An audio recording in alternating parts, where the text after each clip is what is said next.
Yo, what's going on, guys? It's Chase. Welcome back to a brand new video. In today's video, we're going to be going over how to play Thermite. I'm bringing back the operator profile series because this is a series that everyone loved. Now, I know some people might be new to the channel, or it's been a little bit since I've did one, and that is understandable, so I'm going to go ahead and explain what this is. Essentially, I just give you the basics on how to start out with an operator, the pros and cons, the loadout, the backstory, and all that gist, and then I give an overall ranking at the end of the video. These videos are kind of just like the basics of grasping an operator. That way, you can go ahead and take what I've told you, learn from that, and then manipulate the way you want to play the operator and make your own play style out of it. Now, I know a lot of people will be like, how to play Thermite? What do you mean? Like, Thermite's literally click and then you're done, blow up the wall and you're good. But a lot of people know I play a really good Thermite. A lot of people know that I love maining Thermite. So I've decided to do this video out of requests from some of you guys and those asking me to restart this series as you all loved it that much. So if you're glad to see the series back, leave a like and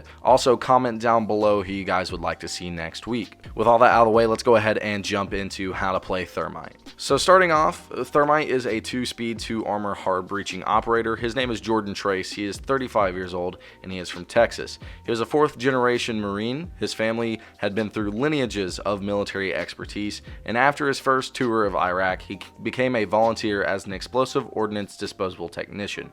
After his second tour of Iraq, he returned to the United States and earned a Bachelor of Science in Chemistry. He would go on after that to join the FBI, be an agent, and then he would be part of the Hazard Materials Response Unit. Then he would eventually join the FBI SWAT, that is what he's part of now, and he would be able to develop new barricade protocols, aka he's going to be the dude blowing up the walls. Now, every operator also has a psychological report that Harry writes. I can't remember how long they've had these, but I've always been including them in the videos. Harry states that he is a very smart aleck type person. He is very easy to smart off to, he'll smart back off to you, and he also will typically use his humor to avoid his very own grief and sorrow. That's kind of depressing. It's kind of like being the funny guy of the group.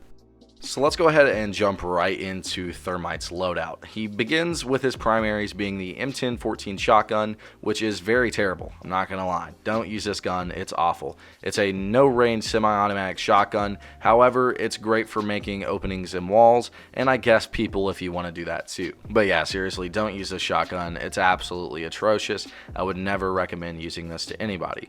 The other primary he has is the 5.56 XI. It's the most commonly used primary on him, understandably, as it's actually a pretty good weapon. It's definitely the preferred weapon choice, as Siege isn't necessarily a shotgun type game. It hits like a truck and it has some bouncy recoil, but it is very, very easy to learn, and once you learn it, you can master it. It shoots really, really slow at points, it feels like, especially if you're coming from someone like Ash who uses the R4C that just throws out bullets, but it's definitely an underrated attacker gun. Next, we're going to move on into his secondaries, which is the 5.7 USG. It's just a basic 5.7 from any other video game or real-life 5.7 that you've ever shot. It has absolutely tons of ammo. It's not a lot of damage, but it does have a high fire rate as well. It's certainly enough to get the job done, especially with those one-taps. It's going to be really, really easy to get those one-taps, as it has pretty clear iron sights. I really like this sidearm on him, but I know a lot of people also choose the MUSOC, which we're going to get into now. The M45 MUSOC is his other secondary. It has very little ammo, but it does tons and tons of damage. I think it only has like 7 bullets in the clip, and then it does like 60 damage or something ridiculous like that, but it also doesn't have a high fire rate, so you're not going to be able to throw down bullets like you would with the 5.7. So basically, it's the exact opposite of the 5.7. When it comes to FBI pistols, it's really whichever you prefer. Neither are all that insane. Like I said, I prefer the 5.7. Next, we're going to go ahead and get into his secondary gadgets and then move into his primary gadget. His first secondary gadget is the Claymore. It's great for watching flanks. Personally, I love this on him. I think it fits him very well, as it allows him to put his charge down safely when placed into the correct spot to watch his flank. You still should probably take a flank watch with you, but that Claymore is there in case you need it. Also, he has stun grenades as his other secondary gadget. The stuns are inconsistent in this game. However, what they do help with is getting rid of Jaeger's pesky ADS, as well as Wamai's magnets. If you're playing a team that is heavily utility denial, then you'll need these stuns to help you out. Finally, we're finally getting into the big thing, the primary gadget, the exothermic charge. He gets 2 of these, and basically what you do is place this on a wall, and it's going to be a man-sized hole for you and your team to move through. Very, very easy to use, very, very simple. It's the quickest and the biggest hole. However, there are downsides to this, of course, because you can't manipulate how big of a hole you prefer like you can with Hibana, Ace, or Maverick. Also, you can't be as safe with this charge as you could be with Hibana or Ace, as you have to be right up on the wall to place it. So like I said earlier, with the Claymore, you'll need someone to cover your flank and your surroundings if you're against a smart team that's running really good roamers. We're going to start out with Thermite's pros. The first pro I have is that he can make a huge hole and a quick hole really, really fast. He doesn't say, you know, we got a really big hole coming right up for no reason. If you're all about the rush approach and causing the most destruction and making your enemies uncomfortable, then Thermite is likely for you as a hard breacher. The exothermic charge leaves a devastating blast that can easily catch your opponents off guard if they don't expect it.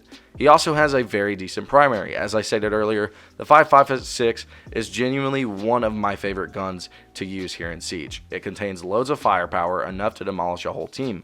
It actually feels like you're doing damage to the opponents when your shots line up, unlike some other attacker primaries. I do think it's one of the more underrated guns in the game, and I love it so much. Also, I think this one's pretty straightforward. He's a hard breacher. I mean, that's always going to give you some points at the end of the day. Hard breacher is one of the most important roles here in Rainbow Six Siege. Now we're going to look at some cons. The con that I have that's basically the main one is that there is a lot of coordination that is required to use him right. However, with the right coordination that is required, there can be tremendous benefit to him. You're going to need people to cover you, as the charge isn't something you can place from a safe distance like Hibana's pellets. And also, you're going to need a lot of coordination so people know when that charge is going to go off, where you're going to place it and things like that, so they know where to attack from or when to push through that hole. Also, Thermite must play extremely conservative. Let your fraggers go ahead and do the killing for you. You need to stay alive so you can open that wall safely for you and your team. So for now, we're going to be covering some counters of Thermite, and these are pretty straightforward. I'm pretty sure you already know these if you've played like 10 minutes of Siege or just watched a YouTube video. Mute, Kaid, Bandit, and Nitro Cells all counter Thermite. Also, anyone who can roam or has the nuts to peek and try to take him out and hopefully pray that they don't have a flank watch, I mean, that's also a counter. Because as soon as Thermite's dead, that's a detrimental hit to the enemy team because you need that hard breaching capability. For the combos, we're going to spend a little bit more time on these. You have Thatcher, Twitch, and Kali. You'll need someone to counter Thermite's counters, so these three would do a great job. Also, Nomad works really, really well as a good flank watch for your Thermite. That way you don't have to worry about running the Claymore, and you can run the stun grenades. Nomad is one of the best flank watches in the game. That's what she was built for, so use her like that. Alright, now we're going to come down to the final overall ranking, and overall I'm going to have to give Thermite an 8 out of 10. Thermite is a very well-rounded character. It's crazy to think that he used to have frag grenades when the game first launched. That way he didn't even need a Thermite with him. He could just throw the frag through the little drone hole. Because of how well-balanced he is currently, I recommend anyone picking him up and trying him out if they need a new main. He's not really going to go anywhere unless you see some major ridiculous buffs or nerfs happen to him, which I just don't expect at all. He's my main, so I can be a little bit biased on this video, and I apologize for that. However, due to his simplicity and his style of play that anyone can take advantage of and manipulate into their own, I love Thermite.